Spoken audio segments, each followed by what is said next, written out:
So even if there's a lot of other things in life that are stressing you out, whether it be with work or relationships, while you're working out and you got the headphones on and you're listening to some music and you're under a weight that scares you, that intimidates you, and you're pushing through it, all of those worries wash away temporarily because you're only focused on one thing. And then when you're done that one thing, you feel better about yourself, that you pushed hard, that you're moving closer to a goal. So there's just so many reasons why the mental aspect is just everything. And if you go around the gym and ask all the fittest people in there, why do you work out? Everyone will say the same thing. Like, mental comes first. But the challenge for a lot of people that don't necessarily train often or exercise, it takes a while to appreciate that. Because when you've been out of it for a while and you come into a gym or you exercise, it is a huge stress to your body. It is a stress just walking in and feeling uncomfortable, feeling like people are judging you. And it doesn't always necessarily feel good in the beginning. You don't get that real dopamine until you start feeling that progress within yourself and getting easier and getting stronger. That's where the snowball effect really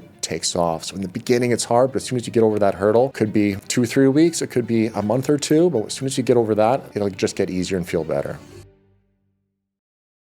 Aaron, thank you so much for joining me today. I appreciate it. Happy to be here, MJ. So I want to talk to you about a lot of stuff. And I think, you and I, full disclosure, we've had a relationship for a long time, play hockey together, ice hockey for certain audiences. And you also helped me, goodness, I think it's 6 years ago now, get into really good shape. 52, I wanted to be in good shape. I wanted to see abs, and you helped me achieve that. So I'm grateful for that. But talking about the personal training industry here in Dubai. Now, you've been here 12 years, yes? Yeah, 2013. How has it changed? It's changed a lot, just like the traffic. It's changed a lot in that time. When I first got here 12 years ago, there wasn't all the massive gyms that there is now. There was a few smaller gyms. Personal trainers were kind of a little bit all over the place. As far as finding new clients, it was a lot different because obviously there wasn't the social media side of things. So people were doing it the old school way, handing out pamphlets or just through word of mouth or offering free sessions. Or I remember going up and down in the building that we worked in, just trying to talk to people and get people down to the gym. So it was a lot different back then as far as finding new clients, and just the layout of the gym facilities is a fraction of what it is today. So yeah, things have changed a lot in every aspect. So the number of gyms, I assume, has grown by a huge amount. But also, were there many personal trainers? Like now it seems like everywhere you go, certainly in gyms as well as in personal interactions, you're going to come across somebody who's either a personal trainer or working with a personal trainer. Yeah. And the personal trainers here, are they as qualified as they should be, or is it just like anywhere else in the world where you're going to get some good guys and maybe not some good guys? I mean, yeah, personal training in Dubai, I always joke that half of Dubai is made up of either personal trainers or real estate agents. It seems like literally everyone works in those two industries. So yes, there are who knows how many thousands of personal trainers in Dubai. Obviously, the majority of those personal trainers struggle a lot. It's a tough industry, very much like real estate. A lot of real estate agents, even though this place is blowing up, it's still not an easy industry. There's been a massive influx since COVID of really high quality online trainers. So many good online trainers from the UK that have an online business that are doing well. See Dubai and think I could run my business from there and still train a lot of the same clients I have back home. So a lot of those have moved to Dubai. So there's a big influx of obviously the online element. And it's a lot different in Dubai than perhaps in Canada or America or the UK, where there's lots of these big gyms that allow personal trainers to come in. And as long as they're a member and their clients are a member, you can basically charge 100% commission. And that is hard to find in Canada. I never saw that. Usually you either pay a percentage to the gym or you pay a pretty large rent to the gym every single month. So Dubai is definitely quite special in that regard, where there's a lot of opportunity for trainers to come here, work with people, take a higher percentage of the commission, and also obviously not pay the tax as well. So there's a lot of incentives. So that brings up something interesting. I'm curious. I've been out here for a long time. You've been out here for a long time. So I don't know that I can necessarily compare the last little while here to say back home. So, because I don't know enough about what's going on back home, but it feels like Dubai is a more health conscious city than certainly where I was in Canada. Yeah. And before that, Japan. Is that just a perception that around the world it's become more prevalent, or is there something about Dubai in particular that maybe people are just going to the gym more? I don't know if they have more of a disposable income or they have more time. What do you think it is? Yeah, I definitely agree with you as far as it is a different culture here, especially perhaps among a lot of the expats. Whereas most people that move to Dubai are ambitious, hardworking people that want to better themselves in their life. And fitness is a huge part of that equation. So when they come here for job and financial reasons to try to improve the quality of their life, fitness is just as important, and they need to take care of that. Not to mention, let's look at the weather and the heat. Where I come from, people wear snowsuits 8 months a year. So if you've ever been to a Canadian water park in the winter, it is a sight to behold. There's a lot of pasty, white, soft bodies.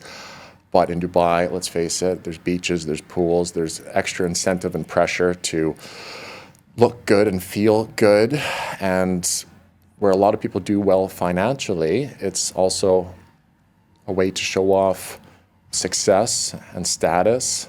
When people have a nice car, if you're driving a nice car and you're fit and healthy, I think that really takes, I suppose, your status and success to another level.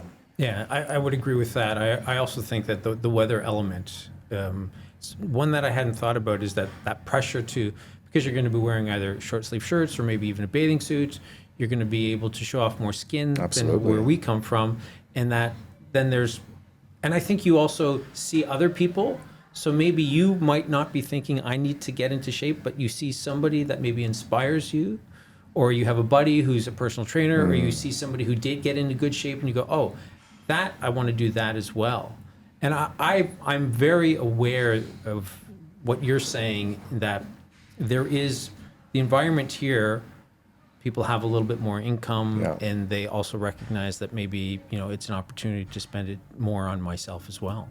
So with the personal training industry, you, a few years ago, correct me if I'm wrong, you sort of started to have an online presence as well, where you're training people online compared to working with them in the gym. You do both. What are some of the pros and the cons of the online versus the in-person? Yeah, I would say, one con of the online side of things is a lot of people just don't really understand or appreciate what it's all about or how it could actually help them. When they think of online, they just think perhaps a little PDF and a meal plan, here you go, and I'll ask you once a week, how are you getting on? But there's a lot more to that. It really works best for someone that isn't necessarily a beginner in the gym. They're relatively comfortable doing basic movement patterns. It doesn't have to be, really advanced, but as long as they feel relatively comfortable, but perhaps they're struggling with showing up consistently. Perhaps they're struggling with just having a structured plan to follow. Perhaps they're struggling with their diet and losing body fat. And maybe they don't want or need a personal trainer right next to them every single workout, counting every single rep, but they still need help in other aspects of their fitness. And essentially, it's just committing to the process, setting some goals, having some accountability of someone that's going to give an extra set of eyes watching them, monitoring their consistency, making sure they're losing body fat, and really just giving them that extra ounce of support and push along the way.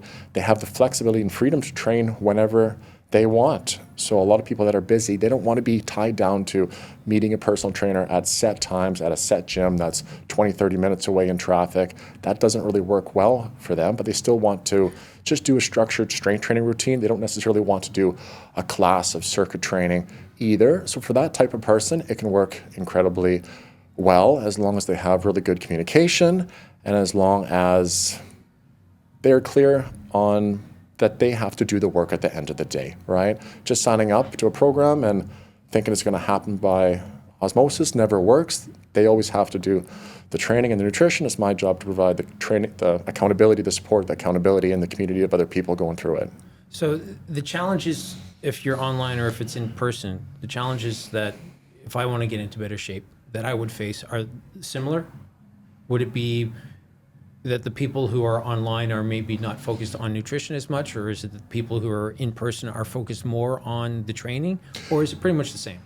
That's a good way to put it, actually. I do find that training online, we're a lot more detailed focused on the things that we need to do to elicit a change in body composition. Like that is, those metrics we're following to a much greater degree than the people I know in person. So this could be monitoring, making sure they're getting enough steps every single day. It's doing more often weigh-ins and more often photos, and a greater degree of communication when it comes to reflecting on the week, thinking about what they're doing well, what they need to improve, what they're struggling with, setting some goals for next week, and just having that extra level of mindfulness and thoughtfulness towards the objective of losing weight and being consistent. But the downside is, yes, I'm not there to monitor if they're doing exercises correctly. Their form could be a little off. Perhaps they're not loading the bar properly. You know, we try and work around this by perhaps taking short little 10, 15-second videos and throwing it over in WhatsApp and giving them a couple cues and pointers. So that is one downside, but ultimately, as long as people show up to the gym consistently, train with moderate intensity, and really focus on good nutrition, they're always going to be happy with the results, bearing they don't hurt themselves. But with proper exercise selection as well, the chances of that are still relatively low. You mentioned photos, and I know that from working with you, you're a big fan of the photographs, not just the before and after, but also the progression. Why do you think photos are so helpful to continue to inspire people to stay in shape? Yeah, I mean, I can definitely understand the apprehension that someone might have, especially if they're feeling at rock bottom. They're not feeling great. They haven't taken care of themselves for months, if not years. Their body insecurities are at an all-time high, and now they're being asked to take their shirt off and stand there like they're getting mug shots done, front, back, and side, while I take a photo of them. I can totally understand that level of discomfort, but I also think that is incredibly powerful. If you can't stand there with your shirt off and that evokes a lot of negative emotion, then that is a good thing to drive some change. So next time you come back, you're feeling slightly less insecure about having your shirt off and taking some photos. And at the end of the day, it's one thing to see a number change on the scale, step on and see 5, 10 kgs down. It's one thing to feel better, but that's hard to measure, or to have more energy or to have more confidence, but we can't really measure that in a tangible way. But nothing says results more than showing an exact photo of what you looked like 6 months, a year ago, and seeing what you look like today and seeing that vast contrast physically. It doesn't show the mental benefits and everything that's gone on behind the scenes for that person to achieve it, and all the levels of self-doubt that they've had to really overcome in order to pull that off. But it is, for me, like a trophy that I love to work towards with the clients that I take on. I understand some people don't necessarily want to do it, but the worst thing, or something that really frustrates me, is when someone completely refuses, which I no longer do. If someone refuses to take some progress photos, then they're not a great fit for me. But someone that refuses to take progress photos, then fast forward a year, they've lost 15, 20 kgs, but we don't have that first initial photo to really look back on and celebrate. That's what it is at the end of the day. It's a celebration. If I put someone on my wall of fame, it's something that I want to celebrate because they achieved something pretty special. Yeah, I graced your wall of fame there, and to this day, I still have it on my photo roll, the before and after, side by side. And whenever I'm feeling as though maybe I had too much of a cheat weekend, I'll look back and I'll go, okay, I was 52 and I did that.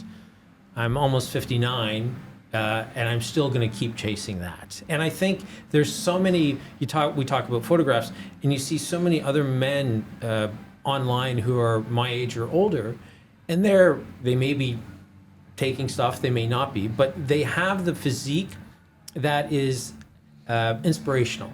And I think that I agree with you. I think that the photographs, especially the before and afters, can be such a positive benefit for whoever's trying to achieve their goals. which brings up another interesting point. That for you, obviously there are some real physical reasons why people want to get into shape and why you want to work with them. But what are if you were to give it percentage, mental versus physical when it comes to working out? And yes, there's the long journey that may take 3 months or 6 months or 9 months, but then there's also the going to the gym and having a really good 90-minute workout. How would you divide it? Would you say it's 50-50, or would you say that the mental benefits are greater than the physical, or it depends on your age? What's your assessment? The mental benefits far outweigh the physical benefits. I would say it's not even close as far as improving our emotion regulation, improving our mood, improving how we feel about ourselves, improving just how we feel every single day. I mean, humans need to exercise. I did a little post yesterday about my cat, Fred, and I bought him a cat treadmill. And I don't have to incentivize him. I don't have to have treats. He gets on there every day and he just sprints as fast as he possibly can, and he loves it and he needs it, just like all animals do, and we're no different. We need to exercise and move our bodies just to feel good, to feel normal. Yes, we don't feel like it every single day. Many times I'll sit there for half an hour and just say, I don't want to train. I am tired. I'm exhausted. And I always have to remind myself, as soon as you're done, you're going to feel better. And that's always the case. As the saying goes, the heaviest weight in the gym is the front door. Just getting going, getting warmed up, and then the rest of the day, you feel so much better. It just changes you get adrenaline, endorphins, dopamine, and you just have that moment to get out of your head and into your body. So even if there's a lot of other things in life that are stressing you out, whether it be with work or relationships, while you're working out and you got the headphones on and you're listening to some music and you're under a weight that scares you, that intimidates you, and you're pushing through it, all of those worries wash away temporarily because you're only focused on one thing. And then when you're done that one thing, you feel better about yourself, that you pushed hard, that you're moving closer to a goal. So there's just so many reasons why the mental aspect is just everything. And if you go around the gym and ask all the fittest people in there, why do you work out? Everyone will say the same thing, like mental comes first. But the problem is, or the challenge for a lot of people that don't necessarily train often or exercise, it takes a while to appreciate that, because when you've been out of it for a while and you come into a gym or you exercise, it is a huge stress to your body. It is a stress just walking in and feeling uncomfortable, feeling like people are judging you. Your body, it's a big stress to that. If you're not used to the exercise, it takes a lot of energy, and it doesn't always necessarily feel good in the beginning. You don't get that real dopamine until you start feeling that progress within yourself and getting easier and getting stronger. That's where the snowball effect really takes off. So in the beginning, it's hard, but as soon as you get over that hurdle, could be 2 or 3 weeks, it could be a month or two, but as soon as you get over that, it'll just get easier and feel better. Yeah, I agree. I think one of the great things about social media, I don't think there's a lot of good stuff about social media, but it's some of the good stuff. It's the conversations about mental health. And I think one of the things that we've realized is that mental health is an important conversation. Now, when you were starting out, say even when you first came here, did you recognize personally that there were mental health benefits to working out? Because it wasn't something that I realized until much later in my life. I think I've always known that within myself. I think that's one of the main reasons why I got addicted to training at such a young age, just a way to feel better about myself and better about life. And ultimately, it's one of the only things that we have complete control over every day. There's so many factors in life, whether it be our significant other or our job, perhaps something goes wrong with the car, breaks down. Like, we're faced with chaos from all different directions every single day. But the one thing we generally have complete control over is food that we eat and how we move our body. And that level of control, taking control of that and just simply doing our best, creates the level of mental calmness within myself, because there might be a lot of chaos going on outside, but as long as I'm controlling what I am able to, then it really helps just create that emotional stability within my life, and I think it does within a lot of people's lives as well. Now, you're quite active on social media, and you seem to welcome the accusations that get thrown at you about natty or not. Yeah. Before I ask, well, you can answer this however you want. So there's two questions, right? Mm-hmm. And I know the answer to this, but are you natural or not? And then the other part of it is, why do you welcome the people who are, the haters on social media saying there's no way? Well, I'm a proud, yes, a proud lifetime natural. All natural means is essentially you've never taken any performance-enhancing drugs or hormones to alter your body chemistry in order to burn fat or build more muscle. That's essentially what it means. Yes, I do take creatine monohydrate. I've been taking that since I was 14. Does that count as a supplement or a steroid? No, it's just a little nutritional supplement. But the reason why I embrace it or I love it is because for every guy that's been working out and training for the gym, in the gym for years, if not decades, that's the ultimate form of flattery and compliment to see a guy and think, that's not possible without drugs, is it? In reality, I have decent genetics, but there's a lot of other guys that have far better genetics than me, so it's really hard to know these days who might be on something and who isn't, because let's face it, steroids are absolutely everywhere now, all over social media. Gyms are full of it. It's everywhere, and that's probably going to accelerate a lot more as well, because let's face it, everyone wants an easy, faster road to results. But the reason why I've never taken it is pretty straightforward. There are some negative side effects that can come from it that I've always disdained more than the benefit of having a bit more muscle. And I've always found that whenever I dedicate myself 100% to training, nutrition, and lifestyle, even for a short period of time, I'm always more than happy with the results, with zero side effects, and I can maintain my body, my physique, year after year, relatively easy. When you throw in the chemical cocktails, it can get really confusing. But in saying that, I also am not completely opposed to testosterone replacement therapy as I get older and as that level naturally just drops off farther and farther. I recently got my testosterone checked, and it was right on the cusp of the low range of normal.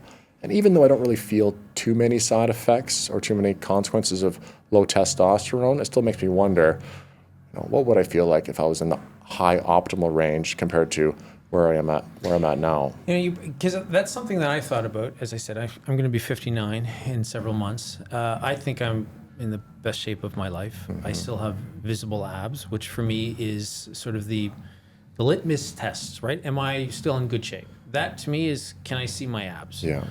And I still eat well. I think I'm on day 2,550 of MyFitnessPal. Yeah, and world record.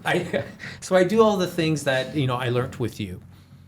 But I also wonder if going on hormone replacement, because I am quite active, play hockey a couple times a week, work out at least twice, usually 3 times a week, and I'm older. I feel fine, but yeah, would I feel better? And I don't know the answer to it. Right now, I don't think, I've never been somebody who wants to bulk up. I like being lean.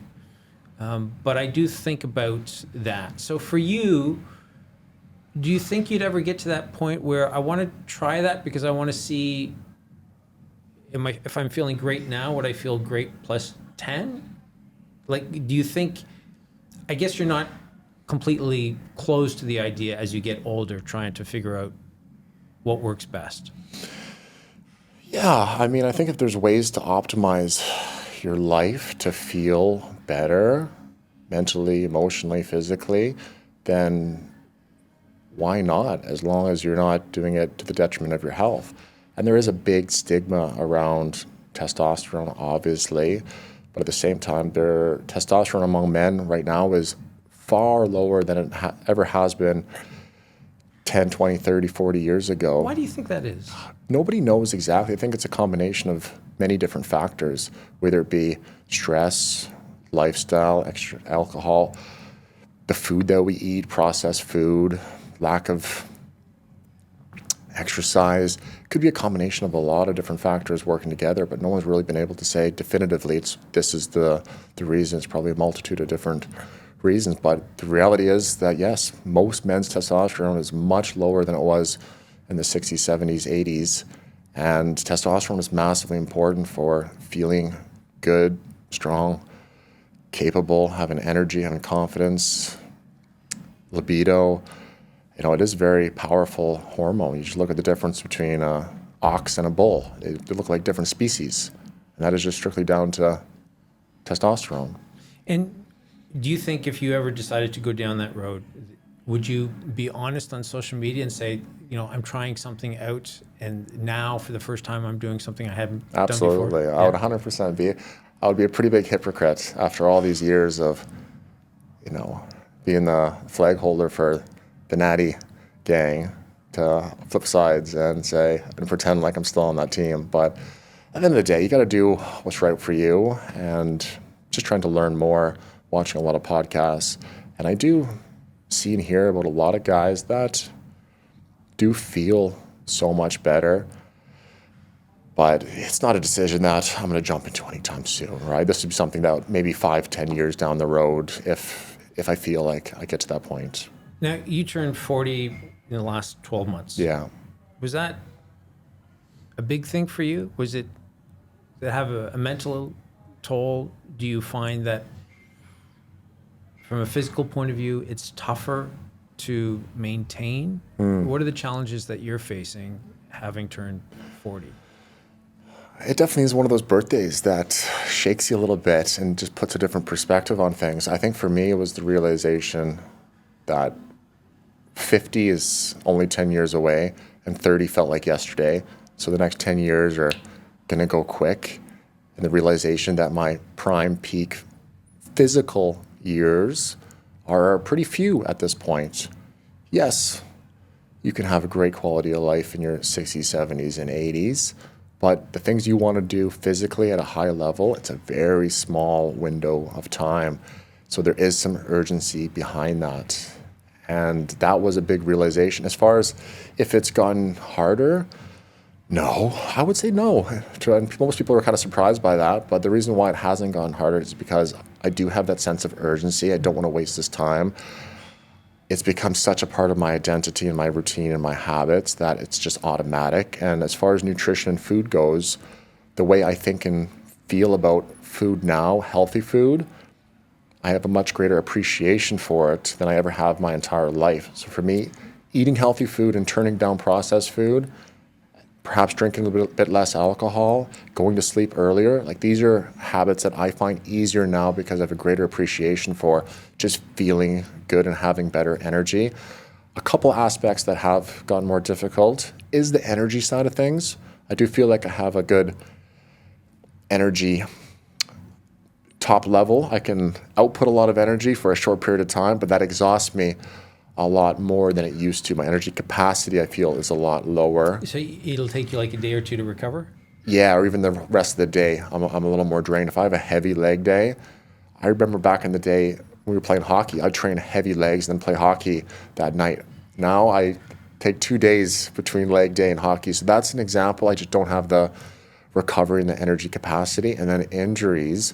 I have nothing serious, thankfully, but just small little injuries, little niggling tendinitis going on in various parts of my body just don't seem to heal now. They just seem to be there forever, which is quite frustrating, but that's something that's definitely a challenge. It's funny you say that because I've noticed when I'm the same as you. Being a goalie, I make sure maybe it's less or more important.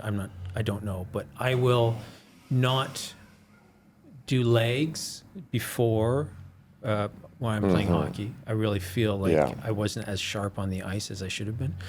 I also noticed that, so I do a lot of body weight. I do a lot of push-ups. I do a lot of pull-ups. And I noticed that I can do pull-ups, I think maybe because it's, and I don't cheat. We can go out there to the gym and I can show you. Good. A proper drop all the way down, wide grip. But I have no problem in my shoulders when I do that, but when I try to do a regular bench press, incline or not, I'll feel that for a couple of days in my left shoulder, that it feels like if I kept doing that, I wouldn't be in a good place. Yeah. And I'm not sure if that's because of age, or maybe there's obviously there's an artificial aspect to pushing weights off your chest, Yeah. as opposed to a pull-up, which True. maybe it's just my body, but it just feels a little bit more natural. So in the pyramid of things, right, when it comes to water, it comes to exercise, it comes to sleep, it comes to nutrition, what do you point to as the most important, down to still important, but at the bottom of importance? Just as far as trying to get in better shape and get Everything. healthier and lose weight, Yeah.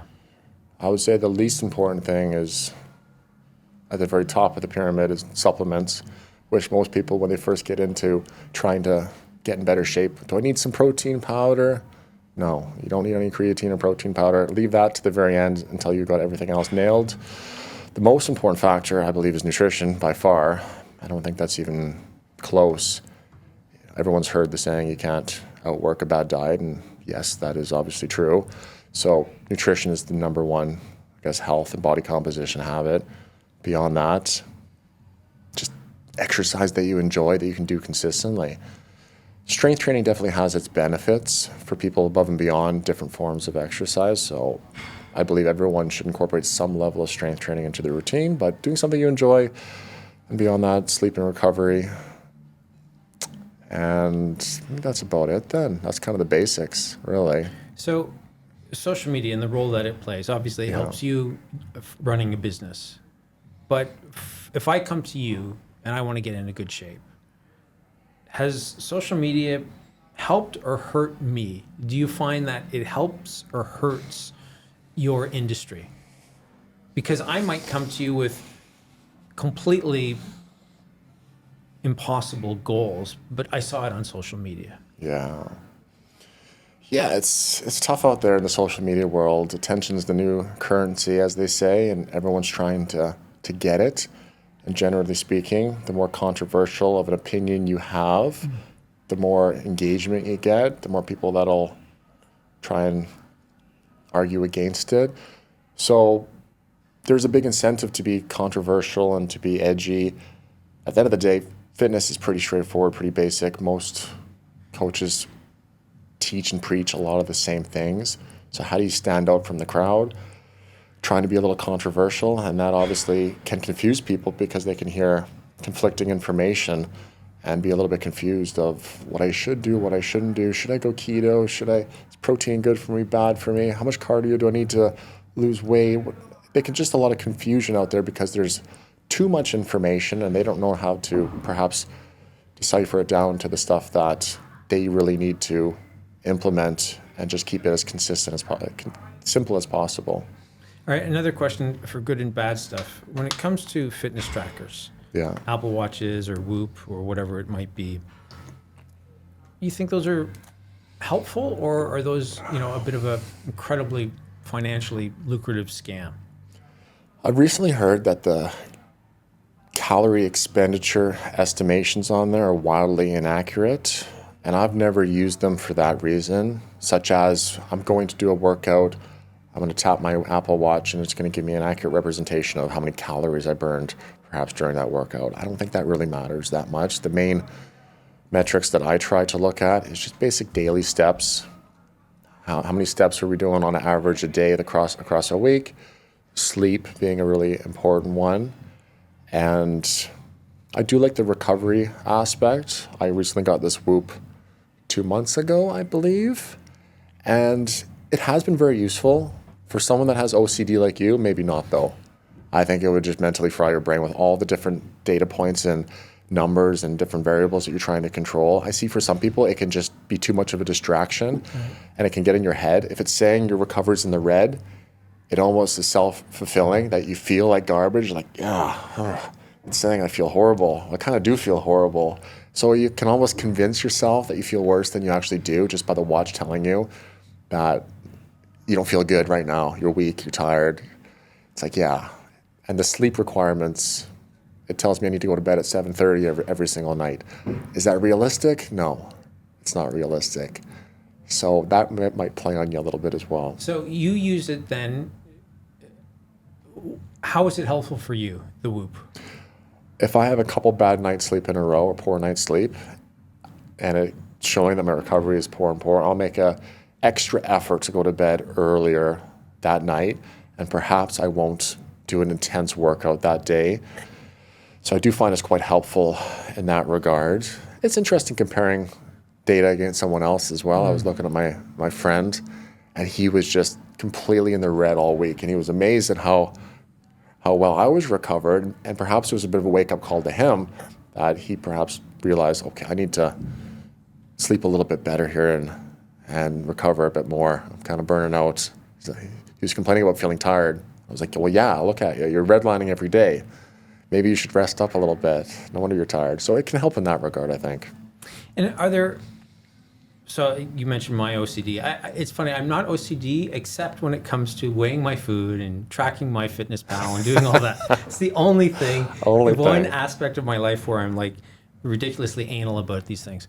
What percentage of your clients, you know, they've worked with you for 3 months or 6 months or however long, and then, you know, they're now educated enough to go out into the world and sort of do their own thing.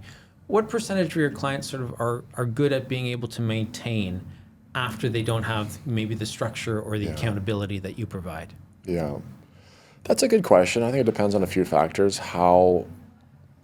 Just to use weight as an example, maybe how much weight they lost initially, how long they were able to maintain that weight loss after they achieved it.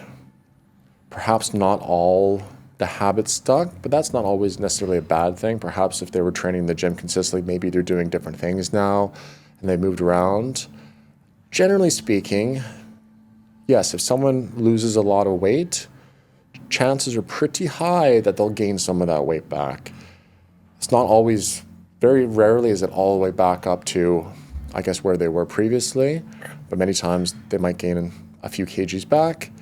But that's okay. You know, fitness and health and diet, it's a infinite game, and it'll keep going the rest of our lives, and it's a constant battle and constant challenge for a lot of people. So it really depends on the person. Some people have been able to maintain the results. Some people regress back. Often people hire a personal trainer to get a great result, and then they stay with the personal trainer as an insurance policy to keep the result because they don't trust themselves that they can constantly keep this front of mind with all the other things going on in their life. Because let's face it, people have so many things pulling their time, energy, attention, focus, and it's easy to put that fitness and nutrition thing on the back burner for even just a couple months, and what happens? Boom, they blow up with weight without even realizing it. So the benefit of staying with the trainers, they're constantly reminding them every week, where are you at?